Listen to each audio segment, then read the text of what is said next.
Rajgangpur truck मालिक संघर निर्वाचित समस्त पदाधिकारी आज राणीमन ट्रक मालिक संघ कार्यालय परिसर में शपथ ग्रहण समारोह शांति श्रृंखला अनुष्ठित हो जाइछि। एही अवसर में मुख्य अतिथि भाव में राजगांगपुर मान्यवर विधायक डॉक्टर सीएस राजन एका, सम्मानीय अतिथि भाव में एसडीपीओ डॉक्टर अभिषेक पाणिग्राही योगदान करी समस्त निर्वाचित पदाधिकारी उत्तर पिंधाई स्वागत करथिले। प्रारंभिक कार्यक्रम में मुख्य अतिथि और सम्मानीय अतिथि को ट्रक मालिक संघ पक्षर पुष्पगुच्छ उत्तर प्रदान करी कार्यालय ठारे पाछटी आनी शपथ ग्रहण समारोह कार्यक्रम अनुष्ठित होइथिला।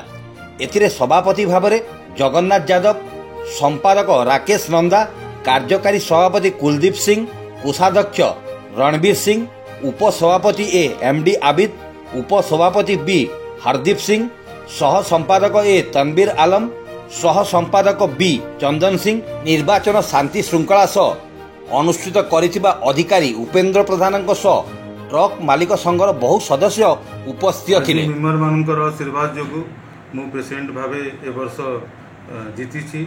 आ मेंबर मानन को एतकी ही कहबी कि ए वर्ष गत वर्ष अपेक्षा आमे बढ़िया काम करिवु। गत वर्ष आमे बायलो अमेंडमेंट करी कि यूनियन को स्ट्रांग करिछु। ए वर्ष मेंबर मानकर जहा असुविधा अच्छी ताको दूर करी आ भल काम आम करिवु। मुख्य अतिथि विधायक महोदय थिले, राजामपुर एमएलए आउ हमर राजामपुर एसडीपीओ सर थिले। सुंदरगढ़ जिला राजगांगपुर देवव्रत मित्र रिपोर्ट, क्रांति ओडिशा।